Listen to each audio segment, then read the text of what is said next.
we're gonna, Linda, before we get started, just FYI, I'm having trouble hearing you. Okay, we'll try to get the mic raised here. Kenny, I was just gonna say, when we, go through the, roll call, if you want to introduce yourself, like for the record or anything like that, you're more than welcome, but you don't have to. It's up to you. When we go through that, so. No problem.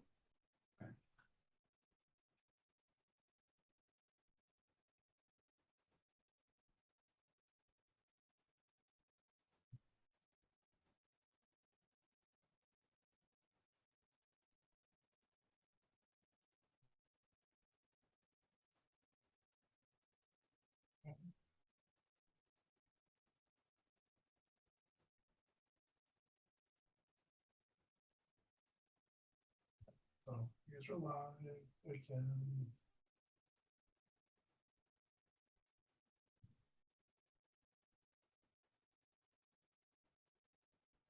And everything is max volume. Okay, so I need to really project is what I'm hearing. Yeah, the audio in the room is lower. Okay.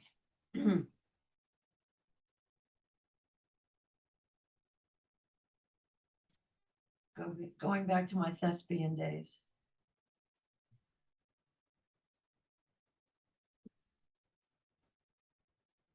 Is the mic pulling from that laptop or from? If other? we can set something up with the laptop, I see your laptop really fast. Checking in. Any help, Steven? I think I got it. We can unmute you here. Somebody might have. If we do this instead, since it's just the two of you.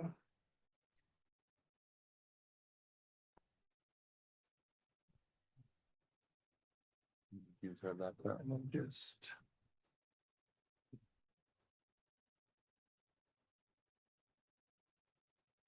You have never charger. That one, okay. So both of you get picked funny because mine is kind of muted.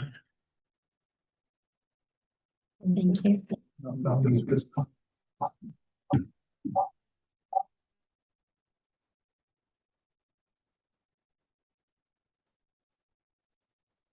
Okay, that should be okay.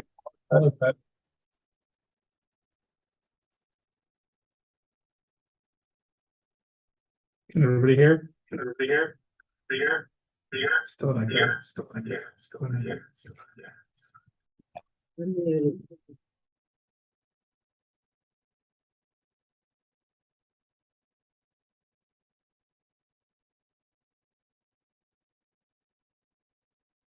That's probably the best it's going to get. Yeah.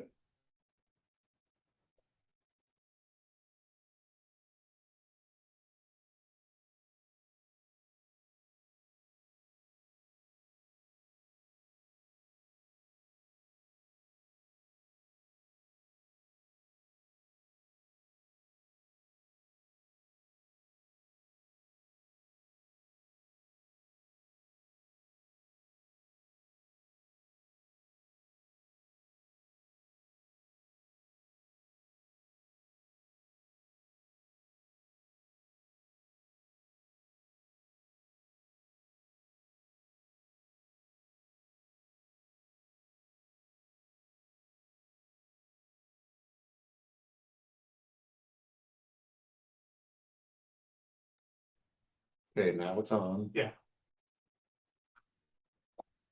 All right. Can everybody hear me? Anybody? Is it clear? Is it loud? Sounds good. It's clear. Okay. Can you hear me? Yes. Okay. Okay. Getting feedback. Okay. All right. Thank you. Yeah, make sure, just want to make sure it actually does work. Let's grab that one off the shelf. Oh, look like it's gonna charge. But yeah, it's showing like, Okay, all right, good deal. thank you. Yes, sir.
Website, see.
I'm trying to make sure we're back live on our main website for viewing.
I'm just gonna go ahead and get started. Okay, Hold on 1 second.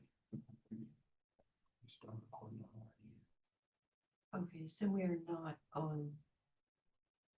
I'm not seeing the connection online on the main website, but I'll just record and we publish and Okay, keep it going. okay, If anybody from you all's organization or someone that is trying to view access, I don't mind letting them in the Zoom meeting if we need to, just to tune in if they need to until we get it posted online. Sorry. I'll try to find the link in the meantime, but let's get going and Okay, go from there. I'm gonna record and go okay. start. Um, good morning. My name is Linda Litz. Good morning. My name is Linda Litzinger, and I am from the Texas Higher Education Coordinating Board Advisory Council for Post-Secondary Education for students with IDD. It is 10:41 a.m. and I would like to call the October 24th, 2025 Advisory Council for Post-Secondary Education for students with intellectual and developmental disabilities meeting to order. This meeting is being held via Zoom and at the Higher Education Coordinating Board's offices. Before we begin, I would like to take the opportunity to welcome those that have joined via video conference and ask them to adhere to the following etiquette. First, please be aware that although we are meeting via Zoom, this meeting is still being broadcast via the internet. Mute your microphone when not speaking. Always keep your camera on. Texas Higher Education Coordinating Board staff will establish a quorum through a roll call. Each member should identify himself or herself prior to speaking for the record. Wait for one person to finish before speaking, otherwise comments may be muddled or unclear. And motions will be voted on by roll call, although we may do another way too. Next, we are at agenda item 2 for roll call. And do we have the slides to show the agenda? Well, What's that? my slides to show the agenda. We do. Okay. Okay, so now we're at roll call, please.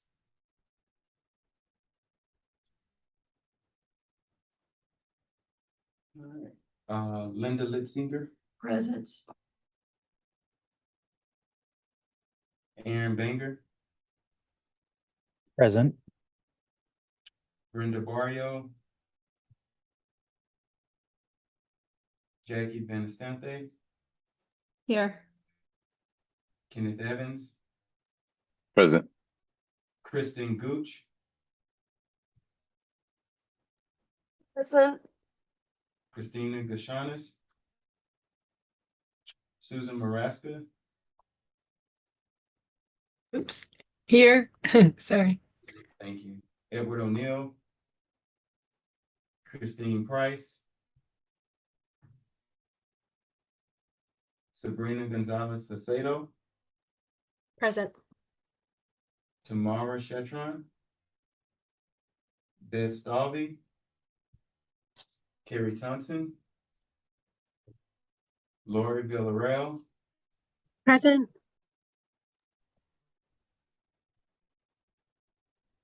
Lauren Woolfolk,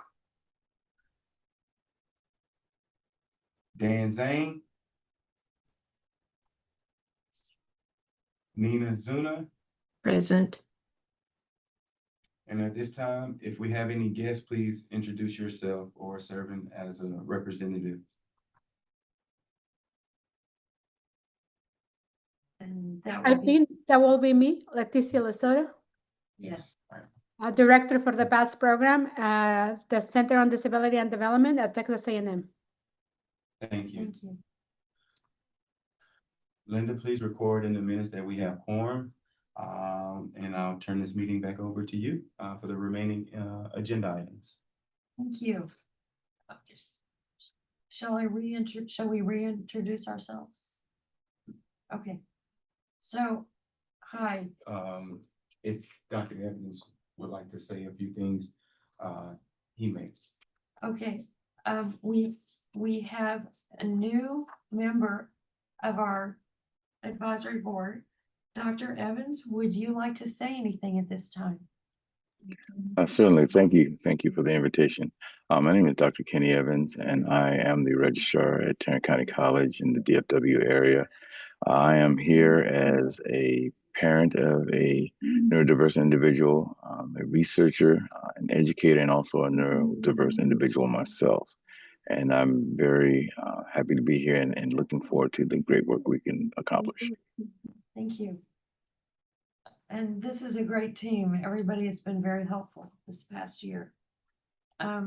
Now we are on agenda item 3, consideration and possible action to adopt minutes of the July 25th, 2025 meeting. Would anybody like me to put the minutes up, or have you all had a chance to read them? Okay. Rather than doing the roll call, are we doing consensus, Waylon? That's correct. Okay, so, by a show of hands, please show if you approve the minutes. Or just name. Or just a yay.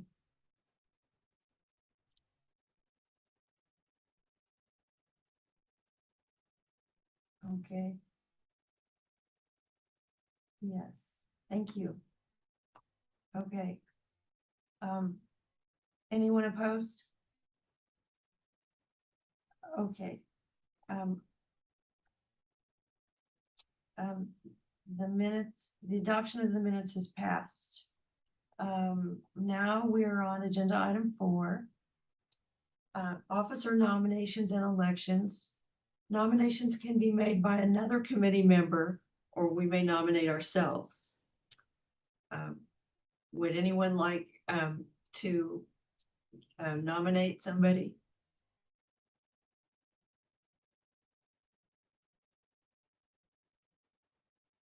Before, Linda, let's, before we jump straight into nominations, I'd like to just like share like what the purpose of the advisory council and some of those responsibilities may look like. So let me share that, and then we can have some consideration for that, and I can put up a few slides for that, just so we're all on the same page, and since we have a new member as well. One second, let me share that up. Thanks, Waylon. I was just going to ask for a little bit of background Yeah. on what we're nominating for.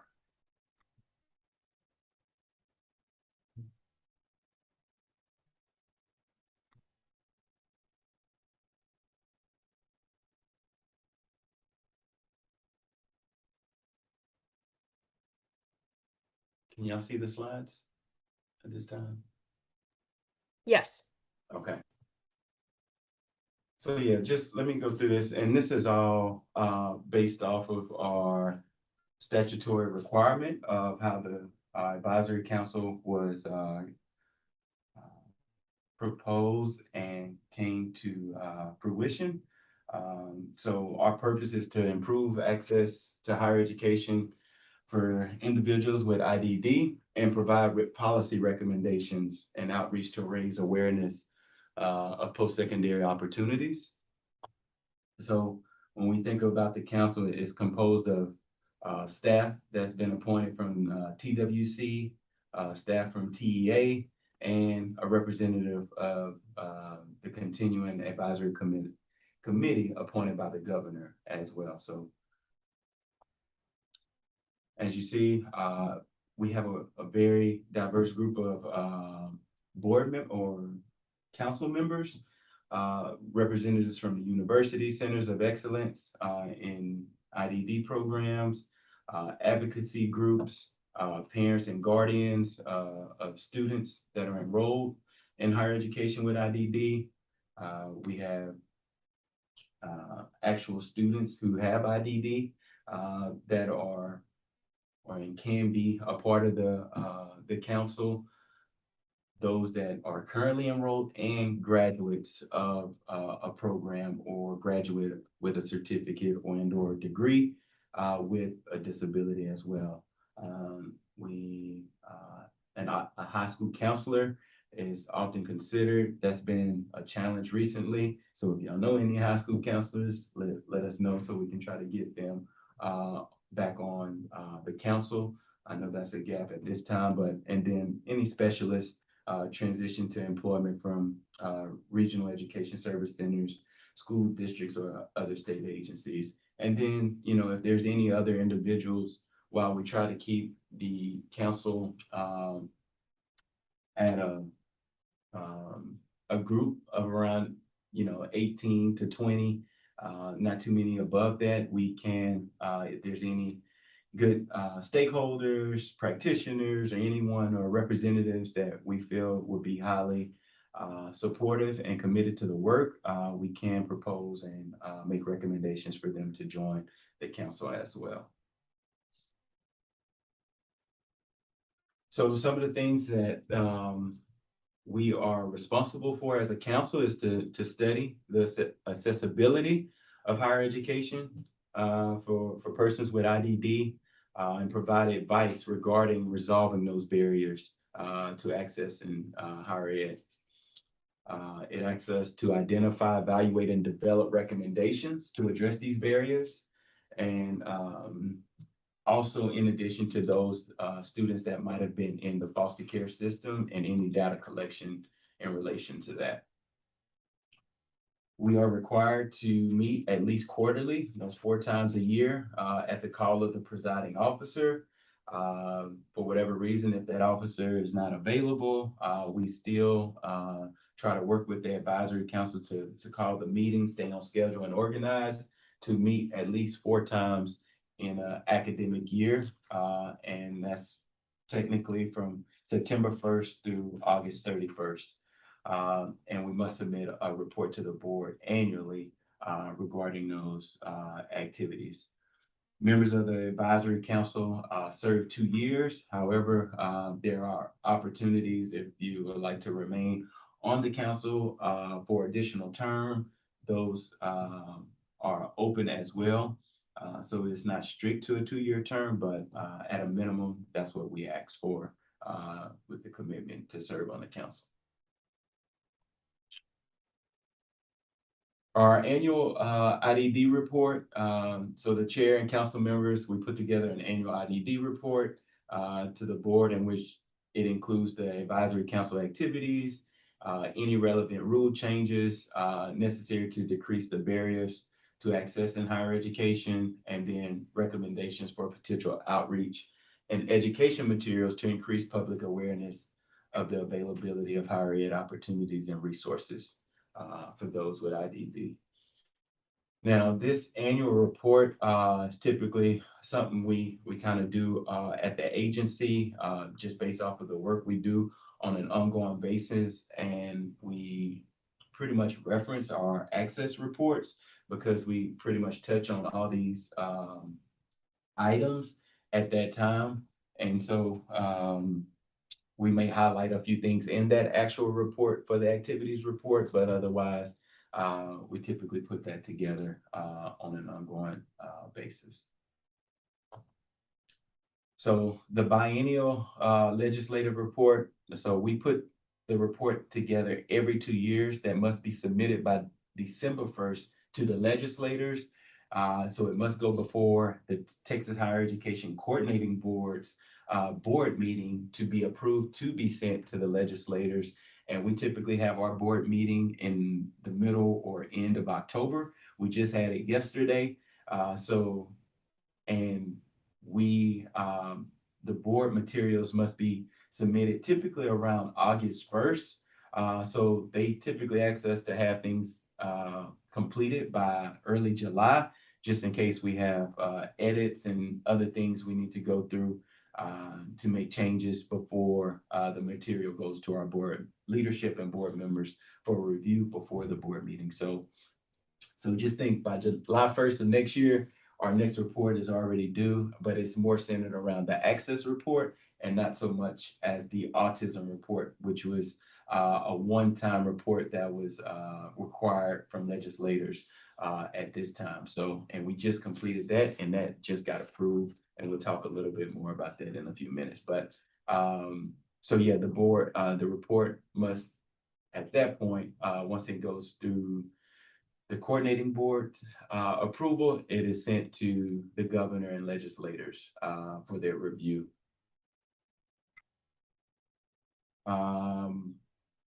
in this report, it contains historic and current higher education data related to information regarding persons with IDD, including graduation rates, demographics, and available programs.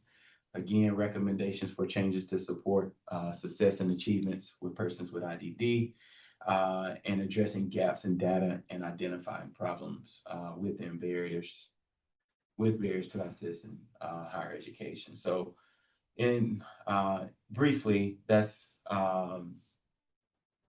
what we are responsible for.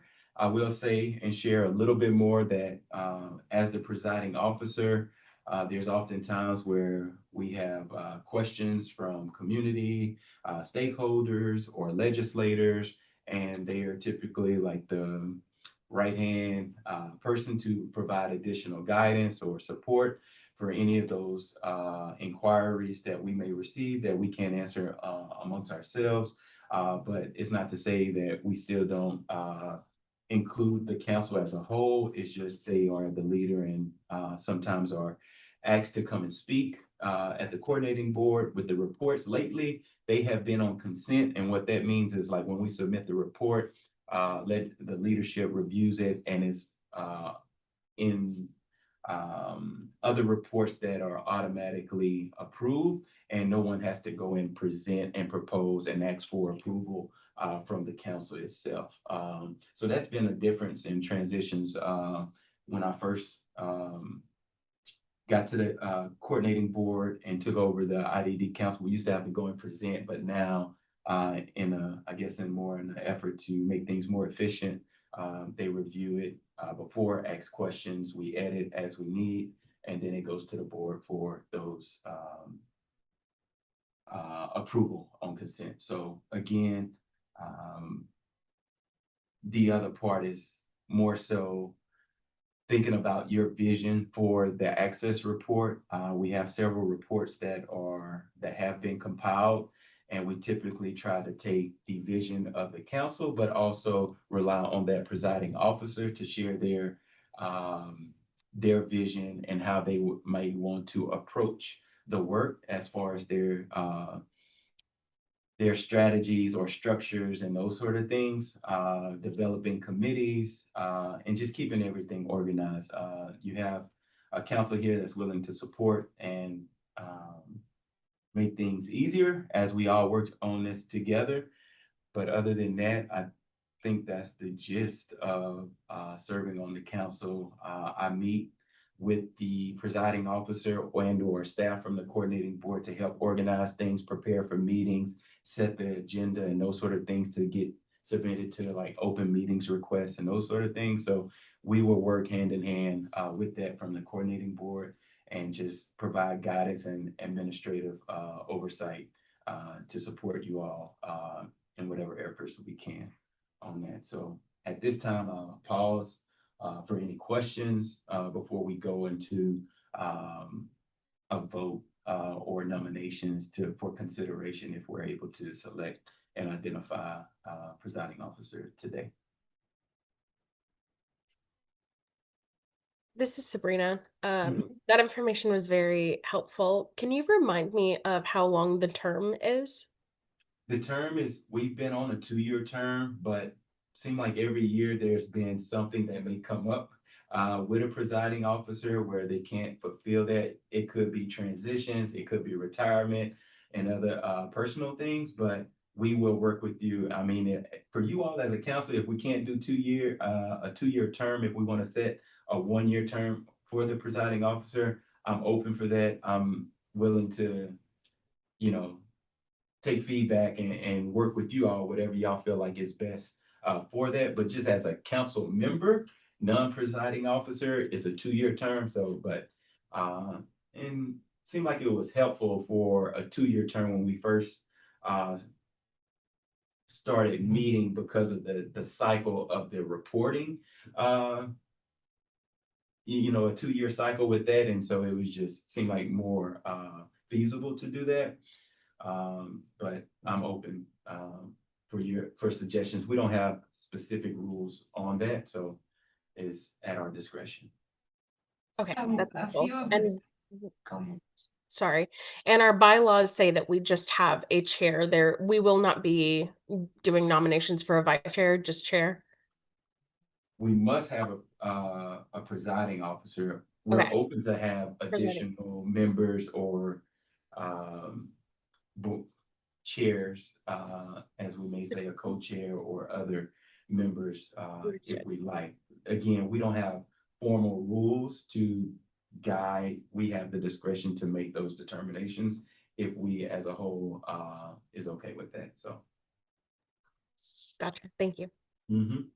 And there's no other criteria as far as eligibility saying you must have been a member for a year already. So Dr. Evans, if you wanted to be presiding officer today, you're more than welcome, can be nominated. But I'm not encouraging or anything to that extent. I'm just sharing an example of like no one, as long as you are a member, you are eligible to be the presiding officer. Yeah. So I was, we were having a conversation earlier this week. One of the difficulties is, for those of us who are advocacy directors, it's a little bit challenging to be a chair during that year that has session. So that's why Waylon said, maybe we should just go to 1 year. And try to maybe have a different background for during session than any advocacy directors. Anyway, so that's the conversation that we've been having. There seems like there's a few ways to find solutions. Does anybody have any interest at this time in being a chair?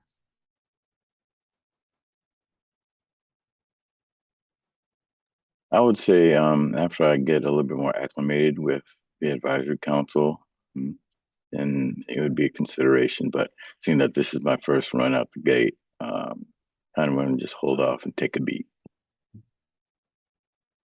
Thank you.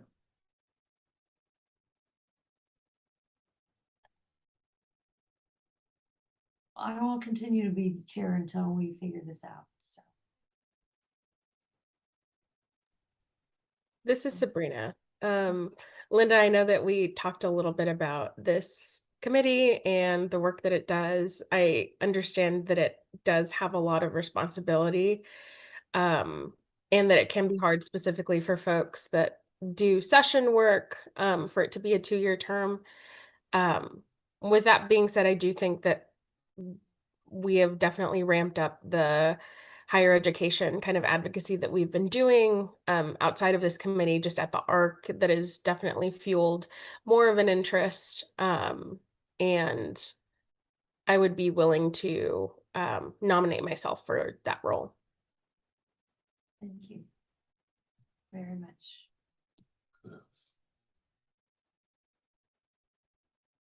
Are there any further nominations?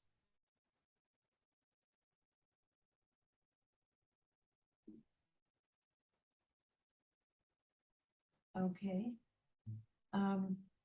Any discussion? Is there a possibility of establishing, say, a chair in training or a chair elect that shadows the chair?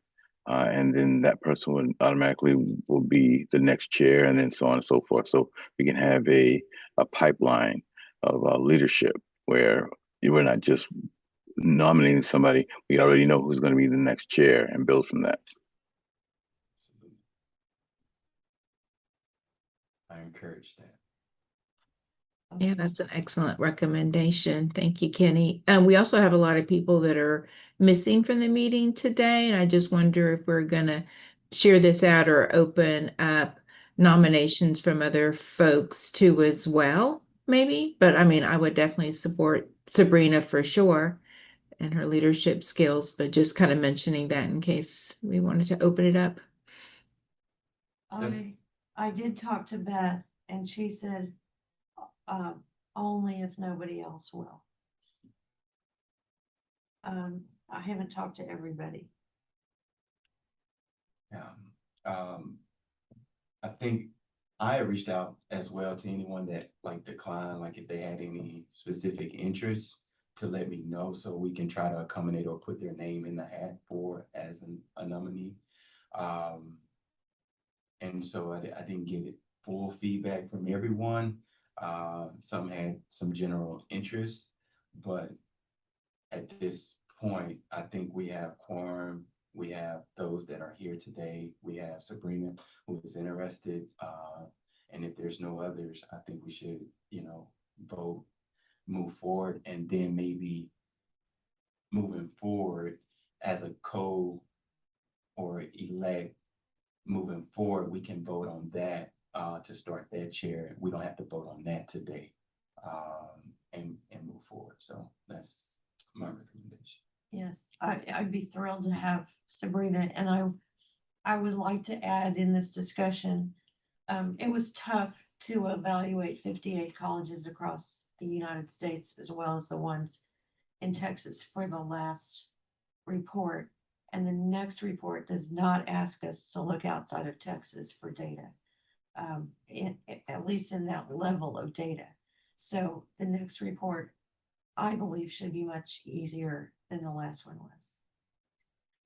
And everybody did a really good job of help getting all that data put together, and I want to thank you. Any other discussion?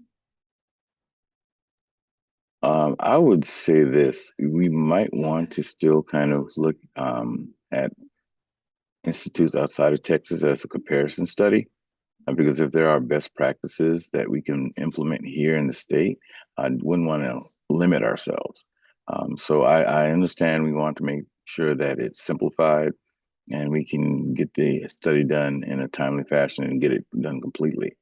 But if we want to make sure that we're getting the most accurate information and possibly, be on the precipice of some cutting edge innovation, then we should be looking at, other institutions that are doing the same type of work and creating success. Thank you. Okay. Do you want to call on everybody for their vote, or how? There's no other nomination, so you can make a motion to vote Okay, for her and do a unanimous all or any opposed. Okay. And then you don't have to do it. okay. May I have a motion and a second for a chairman? What is the motion for? The motion would be for Sabrina Gonzalez Salcedo to become our new chair. Yeah, I motion that Sabrina Gonzalez Salcedo becomes our new chair. Okay. I Motion, second. So moved. I believe that was Nina Zuna who seconded. All in favor? Any opposed? Congratulations, Sabrina Gonzalez Salcedo. Yes, congratulations. Would we like to have any discussion or a motion for Dr. Evans' suggestion of a position that is being made ready to be the next chair? This, we don't need to vote on We that don't right need This to is now. vote. Kristen Gooch. I second that. Thanks, Kristen. We're not gonna call a vote for that. Oh, at I'm this sorry. time. No, we'll work with Sabrina in the interim to set the next agenda. And because it's a voting action, we need to put it on the agenda for open meetings and that sort of thing. So we will plan it out and we'll probably bring this to our next meeting for a vote for that. Okay. Yes, thank you. It sounds like we have a good idea of who we might want to put in there. So, okay, with that, we thank you. And agenda item 5 is a review of future work. And I have a slide. Are we set for me to share?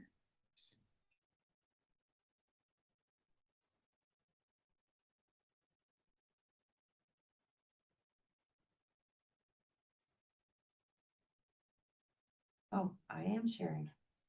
Can everybody see it? Yes. Okay. So Senate Bill 769 passed.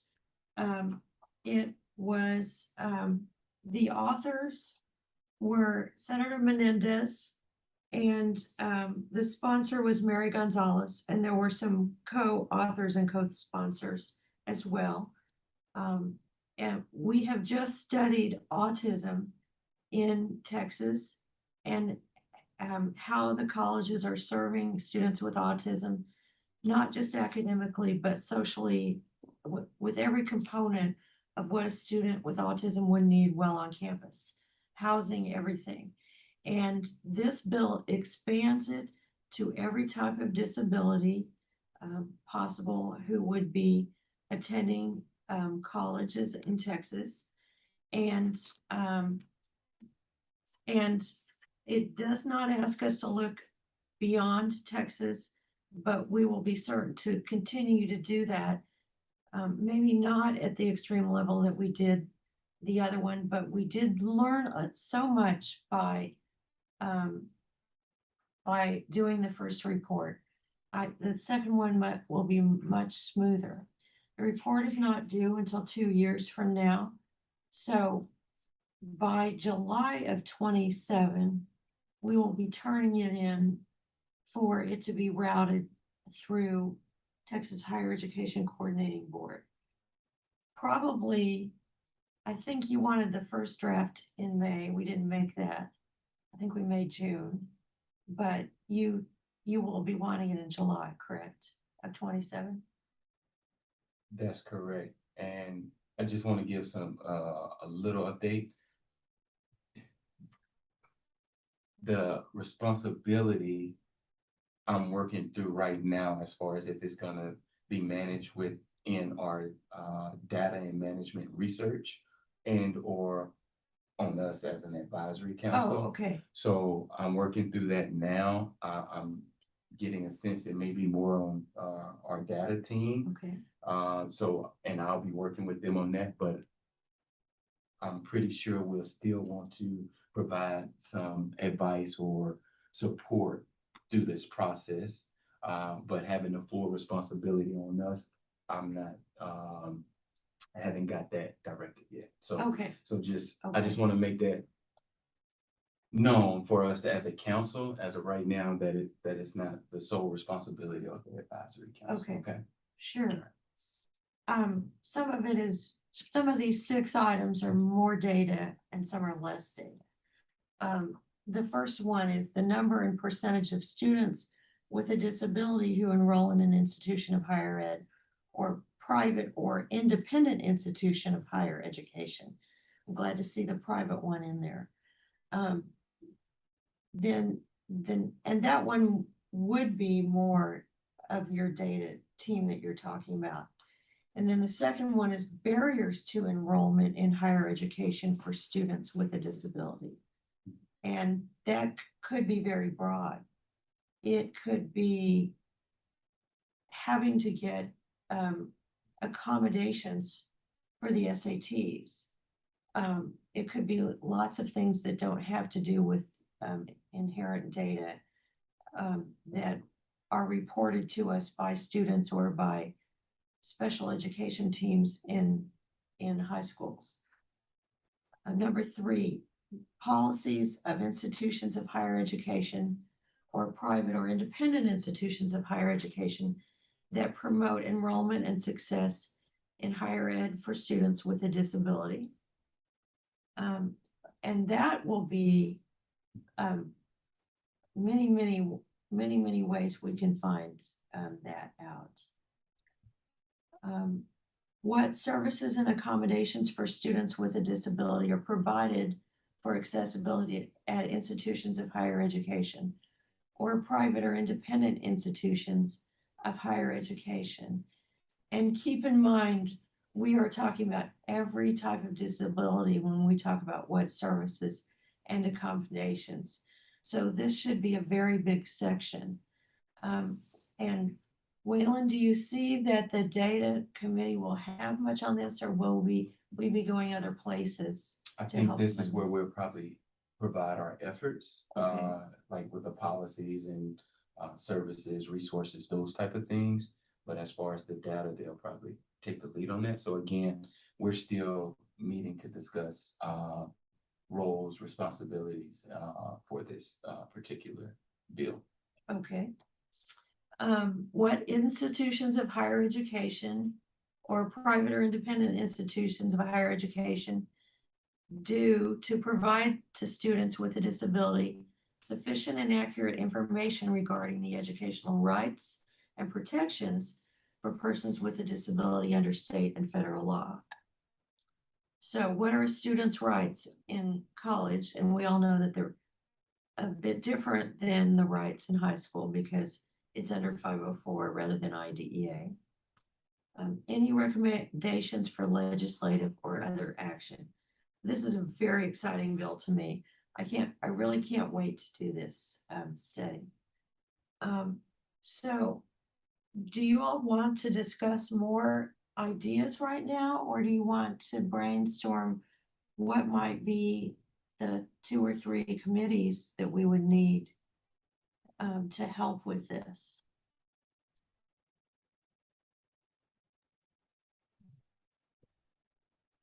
This is Sabrina. It might be helpful if we had a better idea as to what exactly this committee's responsibilities related to the report will be, just because it seems like we are unsure currently how much of it is going to be under this committee's purview, how much of it is going to be internal higher education coordinating board staff. And so maybe if there are specific tasks or asks that staff have for this committee to provide to the report, that might be a helpful grounding place to start. Thank you. Agreed. Okay. Um, So, Jackie. I have a question too. I'm just wondering, just having gone through the process of doing the last autism report, which got, I mean, and we spent hours discussing the lack of accurate data, availability of students with disabilities in college because there's not that data existing. How are we approaching this differently, knowing that we don't have good data, or will we just say we don't have good data? You want me to jump? Yes, please. Okay, so this was something I've been talking with Linda about, and before Cheryl has left us, that I think we need to come together as a council and as a data team within the coordinating board to talk and try to see if we can get on a common ground as far as what we're asking from the institutions. How are we asking it from the institutions? What are the institutions' perspectives, and when they get this request, and how they should respond, and how we anticipate or would like for them to respond. So not only us as a council and our data and management team, but maybe even some stakeholders from the institutions that are actually submitting these requests. So their data and research folks, and have everybody at the table or a representative to say, this is what we're doing and this is how we would like to move forward. If there's something like an immediate fix as far as just communication, like trying to standardize the definition and the type of reports they should be submitting, I think that's like initially or phase 1.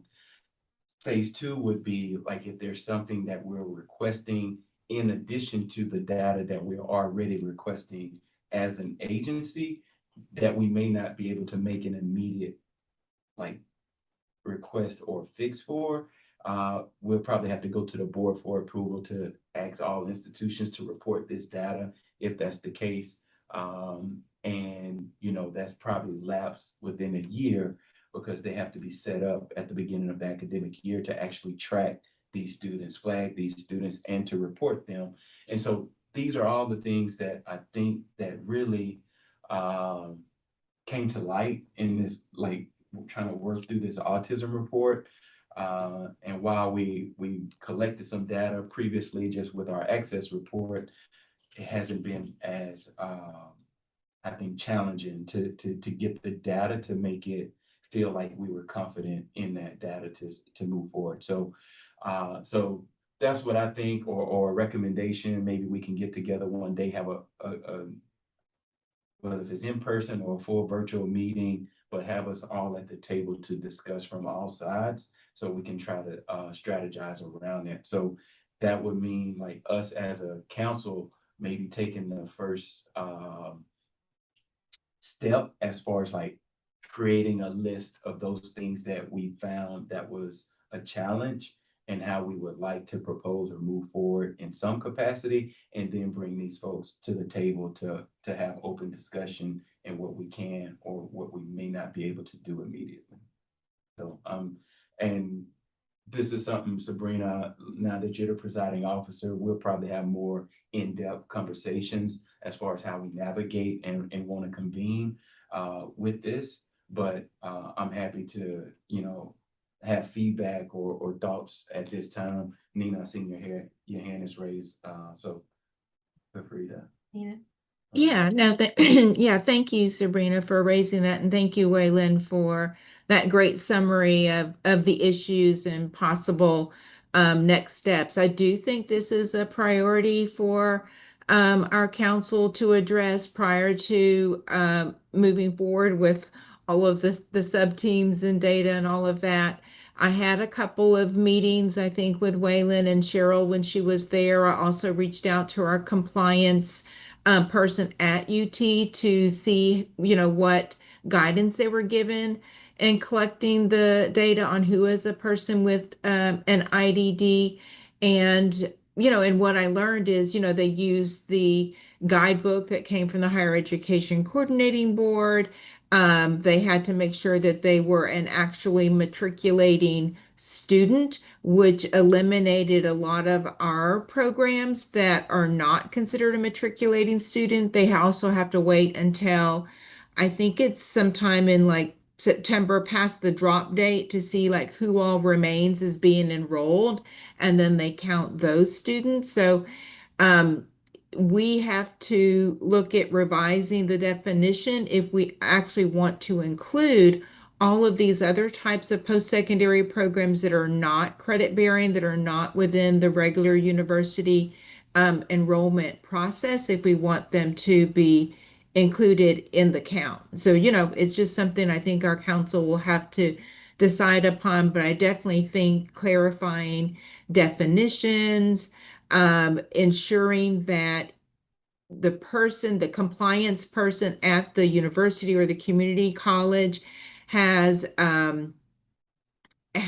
the accurate people who know how to give them the data, because they only use the data that they have. So if they're missing other programs that are actually credit bearing, that are not involved in giving them the data, then they're not included in that process. So I do like the idea that Waylon said, that maybe inviting a couple of those so they can give that perspective, because I learned a lot about the CBM, that guidebook and that data and whatever they use to collect it. So I think hearing some of their sides of the story of how they collect the data would help inform us in terms of making the corrections needed, so the universities and the colleges are doing this in a seamless process so we get the accurate data. So sorry for my long tirade there, but I'm hoping that we can address this as a council first to get that accurate data for the legislature.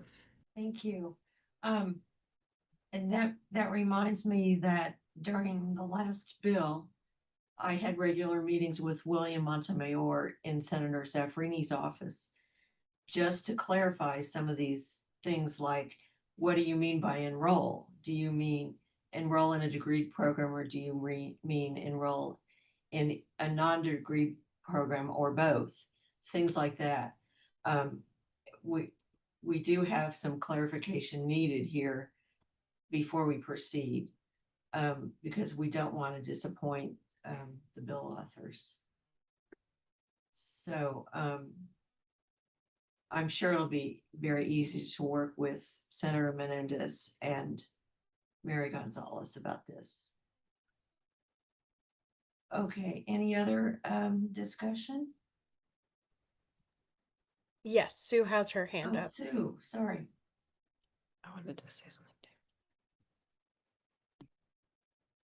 Thank you. Thank you, Nina. That was, I concur with Nina and everyone. I just wanted to reinstate, the biggest challenge that I would notice was that, we serve way over 200 students. Now we're close to 300 students. And our numbers were not, it had nothing to do with our institution. Remember, it was our institution at Houston City College that reminded me or told me what the report is with the CBM, whatever the number was, that they're only providing what is being requested. And the request is not saying anything about continuing ed non-credit courses. And of course, Vast Academy, one of the first in the nation and one of the largest, not to mention Austin STEPS program at Austin Community College, another very large program, all continuing ed. None of our numbers are being captured. And we have the two largest, if not in the nation, probably even in the nation, I wouldn't venture to say that we may have one of the largest, both of us. And not all of the students we're serving have autism, but these are students with IDD, intellectual and developmental disabilities, and those on the spectrum more and more. So the numbers that have been collected since this whole thing started, how many years ago, we didn't realize that they were not capturing our numbers until we started seeing the data and in this meeting. And then the other thing was that we're captured in the recruitment survey, because the recruitment survey, I fill it out, we fill out the recruitment survey, all about what we do for recruiting and all of those questions. But when you're sending the report to get numbers and data on enrollment, because you're looking at enrollment for the whole institution, it has to be, you have to have all the right CMB or whatever numbers if you're going to include continuing ed. And apparently those requests were not including continuing ed. So they only submitted what was being requested. I just want to note that because I want to make sure that it's on the record that Houston City College, complies. I know where they're always very good at complying right away to any request from the coordinating board for data. The person that provides it or works has been with our Houston City College for almost 50 years. She was involved in the original discussions that we had when this bill first came out, when we were meeting with all the different colleges and institutions, talking about how we were going to collect data. But I just didn't realize until recently that whatever's being sent, the request is only asking for credit enrollment. And so we need to, who is it, Waylon? I know we've had this discussion before, but who is it now that's going to change that to make sure that it includes continuing ed? Because two of the largest programs with IDD, both of us are advisory members on this council, and we're one of the largest right here in Texas, and we're not even being captured because of this. Thank you. Sorry, can I just address one more thing too? I know we all had a lot on this topic, but one of my really big concerns is the fact that when you receive disability services in college, you have to self-disclose. You have to go to the Office of Disability Services. Otherwise, there's no record of you. So I don't know how we address that as well. And I know coming out of high school TEA, there's a lot of undiagnosed, unrecognized students with autism at the high school level, especially those with level 1 autism and a low level of support needs. They're going under the radar. They're not getting services. They're not being tracked by TEA. And therefore, we also don't know when they're going to college. But we know they have a private diagnosis of autism. And then I'm also just concerned about everybody that decides they don't want accommodations. There's a lot of students that go in and they're like, I'd rather not get accommodations. I think I'll be fine. And then maybe later they get them or they realize they're not, or for one class is really hard. So I don't know how we're capturing them, but that just is going to need to be addressed as well to get the accurate count. Yes, and we're still dealing with the people that didn't get services because of the cap and they didn't get folded back in. And so that'll be for another few years and then it'll be over with. Yeah, 100%. Yeah, I completely agree with that. Matter of fact, coming from the parent standpoint, we parents, we need to know that these institutions have these resources for our kids.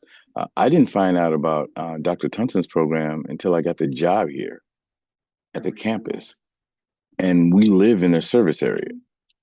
So, and it was kind of frustrating, a little disheartening that there was something for my kid that was right down the street from us that I did not know about. Secondly, it's a very tough task to ask somebody who um, maybe have a social challenge to self-disclose, because you're asking them to say something that's very sensitive to strangers. And it's very difficult to expect that to be a consistent practice, and also encouraging for individuals to do so. And Dr. Tungsten told me that your program is one of the oldest ones in Texas. And so, Yes, 27 years. Yeah, because it's as old as my kid. So um, that's another thing that our council continues to be concerned about, is how we're going to get the word out to people that all of these programs exist. So, Yeah, thank y'all for sharing. And I think that's the reason for us needing to go back to the table with the data team, just to make sure we're all on the same page. Because even with that, you know, we're saying we're not collecting the students that are not in degree seeking programs, but within the definition, it says you can collect or submit data on these students that are not in a degree seeking program. So I think it's just a lot of things that we all just need to come together and understand what's actually needed. Again, it warrants a conversation. thank you. Okay, it sounds like we've defined our next meeting to try to sit down with the data people and either have a conversation with the filing offices or invite a member of their staff to our meeting. And Sabrina, you'll be running that meeting, correct? Looks like it, yeah. Yeah. So it seems like we're on the review of future work part of the agenda, right? That agenda item currently? Yes. Okay.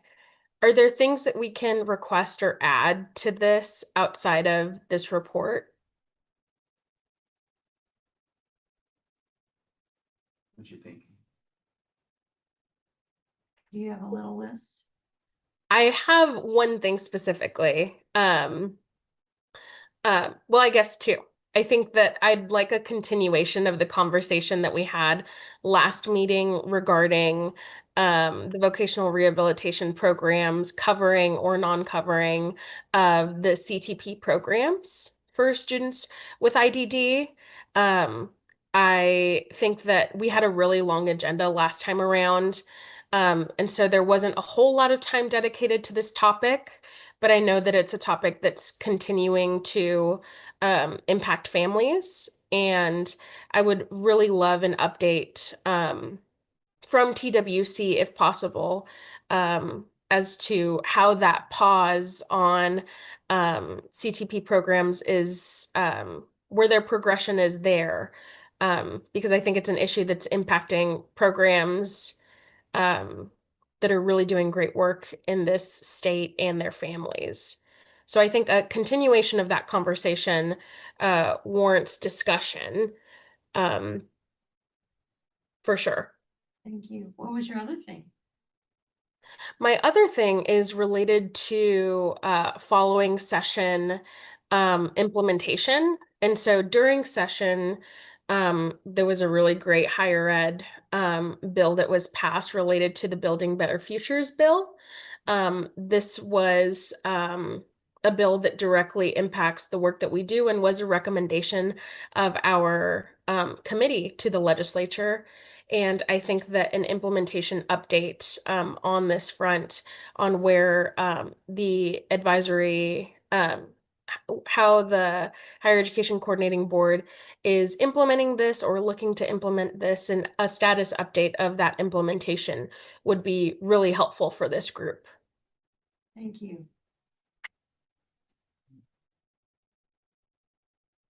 We can make both of those agenda items. Yes.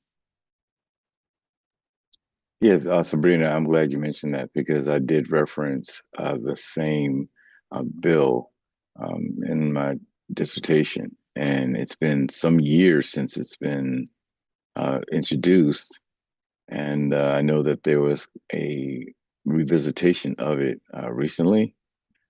So hopefully we can finally put the rubber to the road and get this thing started. Yes. I can quickly share that although it was passed, no funding was attached to it. And that was the challenge that I've been hearing and trying to work through on my end to see if there's anything we can do beyond this, you know. So again, I'll double check some updates if there's anything that came since my last update regarding it, and kind of go from there. So, but Goodness, thank you. warrants discussion for sure. Okay, thank you. Thank you. Does anybody have any other ideas for future work?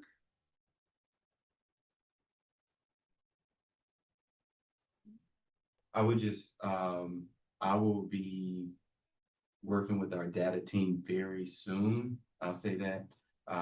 And I think the sooner we can try to convene with us all in that realm with the data discussion, I think will be better.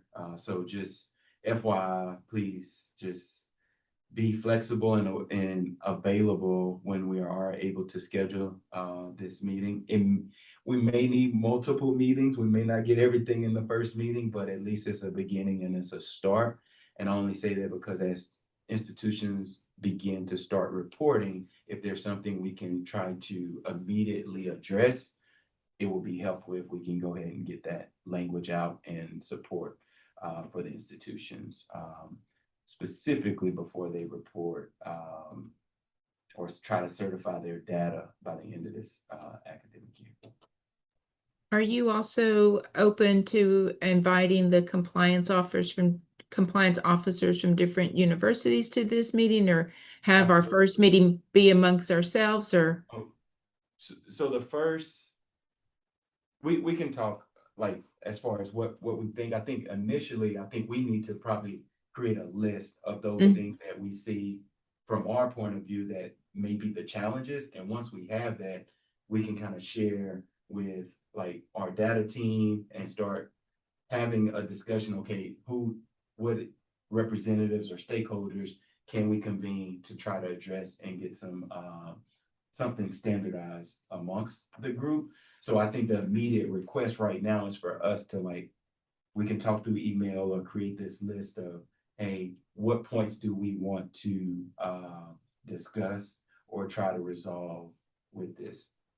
Perfect. Yeah, just make sure there's enough advance notice if we're going to invite outside people. But yeah, I agree. Us convening first and jotting down our ideas and questions.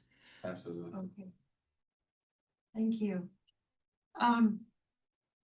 Well, we said it's too soon to define the subcommittees until we know more.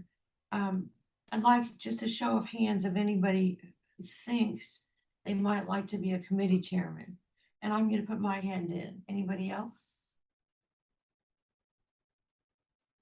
Okay, well, we'll work on that later. Okay, is there any further discussion about future work at this time? Okay. Dr. I'll just Dr. acknowledge, Evans. yeah. Dr. Evans's hand is up. Oh, I was just raising my hand in response to what you were saying. Oh, thank you. You would like to be a committee chair too. All right. Yeah, I'll consider it. Okay.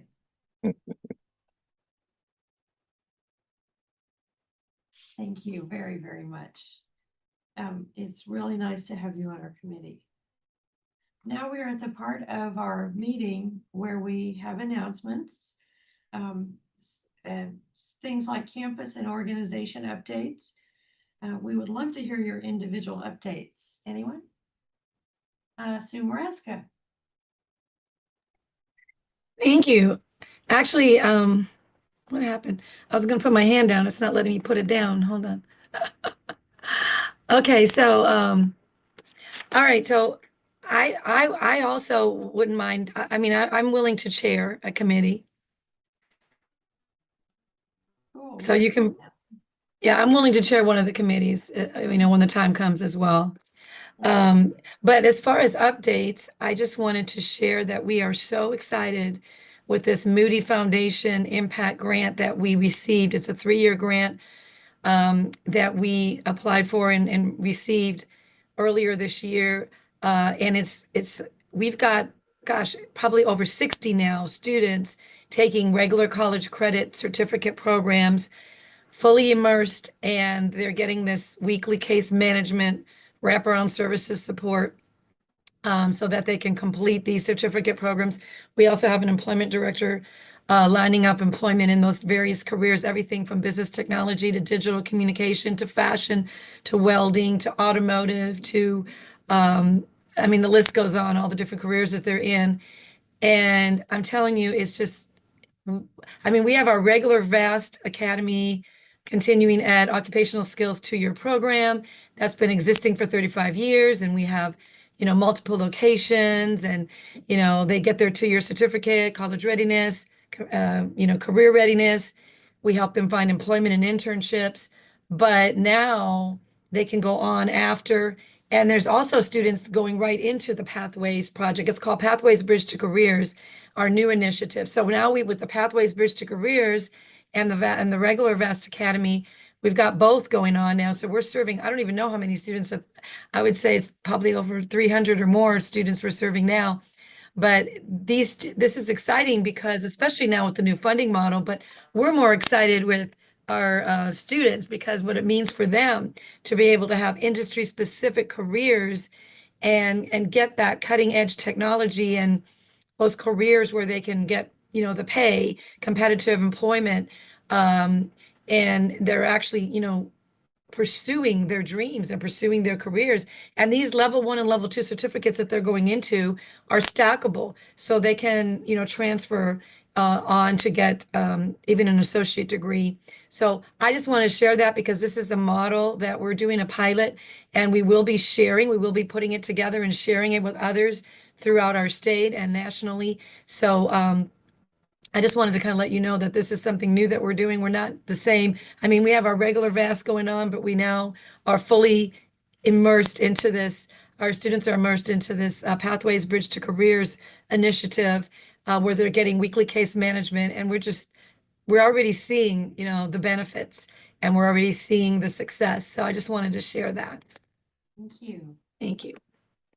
I just wanted to comment. I love hearing that, Sue. That is so exciting. I'd love to connect with you to learn more about that. And you're always doing something cutting edge at, I guess Houston City College now, but that is super exciting. The only news I have is our E4 Texas applications are open for enrollment. We're at UT Austin. So if you know students that are in the area or across Texas that are interested in applying, they can go to our website to do so. We also do tours for local school districts. We recently held our open house, but we're always happy to meet with interested parents or school districts to share more about our program at UT Austin. Thank you.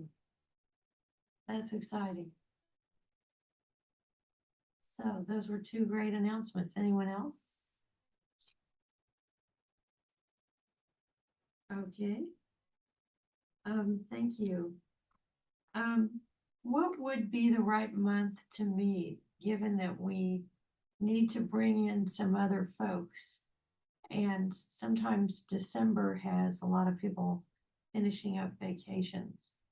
Do you think we ought to wait till January or try to do it before January? Yeah. I can tell you right now, as registrar, December, January, it's hectic. Very, very hectic because you have end of term and then the beginning of a new term. And there's a lot that goes on there. February, like early February, probably would be a better time. March might be a little bit too late, but at least the first couple weeks of February should be considered.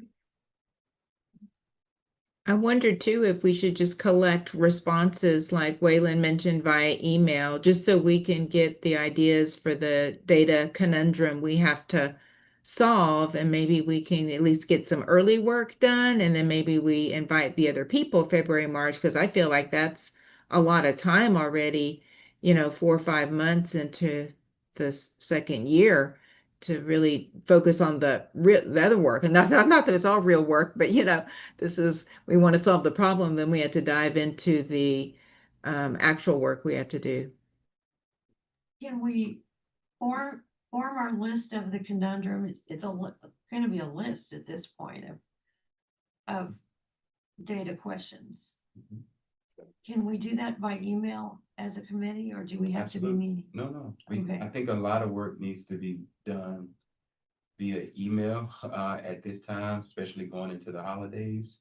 And I do want to mention that we do not have to have a public meeting to host like a workshop type meeting with data team or other stakeholders and those sort of things. So everyone at the council does not have to be present for a discussion with that. So, but if everyone's interested, you're more than welcome to attend and those sort of things. So I think I'll talk more in depth, Sabrina, and just get your perspective and how you may want to move forward and how we try to organize this. But I think immediately start gathering your questions and concerns for what you would like to see with the data meeting. That way, as soon as they give me a window when they may be available to meet, we can go ahead and start inviting everyone and how we want to convene and kind of go from there. So a Google Doc is fine in those regards if you all would like to work on that. Sometimes we have an issue internally having access to like Google platform items. So I may not be able to have access to it, but feel free if that's the council's common tool to use. So it's fine. And I'll get it like updates once y'all completed and Sabrina share with me or someone from the council. So, but it is convenient. I understand. So. Okay, good. Thank you. Yeah. Okay. And the other part of this, as far as meeting wise, I just want to put out, like, just think about the projection timeline.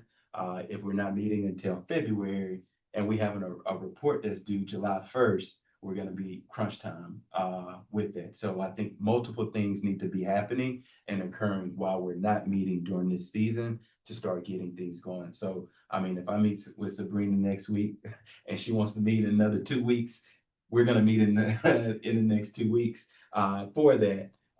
Maybe it's to plan or outline or things, but other than that, I do foresee a lot of things like happening by email. So just please be aware, look out for the communication, and please engage with us as we try to move forward through this season. So I'd like to emphasize something you just said. Even though this specific report is due in the summer of 27, we're doing an annual report in the summer of 26. We have our biennial report, the 2-year access report is what we typically call, is due next year and is due by July 1st, essentially, of next year. So, so that content will be more about what we did and what the needs are that remain. That's the immediate priority: access report and data, and trying to resolve the data collection concerns. So we're going to be going down 2 paths, which is fine. So I'm glad that we can get a lot done between our meetings. Any further discussion? I do have an announcement from the board meeting yesterday. The autism report was approved, so that's a good thing. There was a lot of like editing that needed to happen with like citations and other things that came with that. Hopefully we can be in a better position this year for our next report and just having like, as we know, like what they're looking for and those sort of things, we have time to make those edits and changes and just creating a standard formatting of this document that we have to submit every 2 years. So it doesn't get too complicated when it's time to submit and those sort of things. But good job, good work. I'm going to put the link or I'll send it out to everyone so you have access to the final document for your review or sharing and how you may want to proceed from that. Thank you. Okay.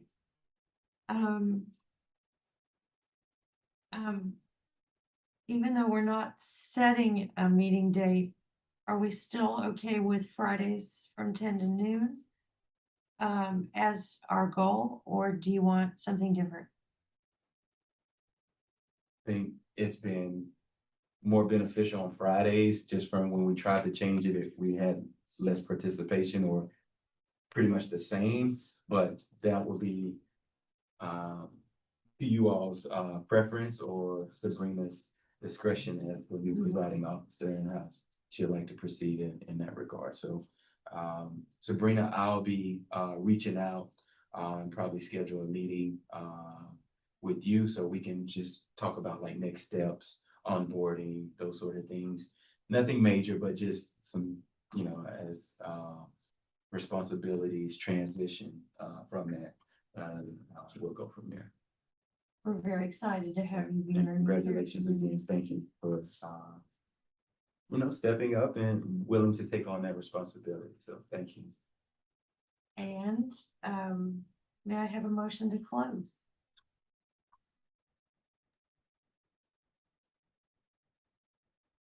I make the motion to close the meeting. Second.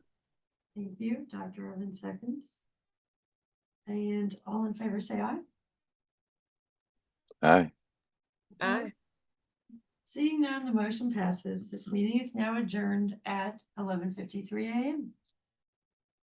And if you guys want to save your chat, it's the 3 little dots at the top. Thank you.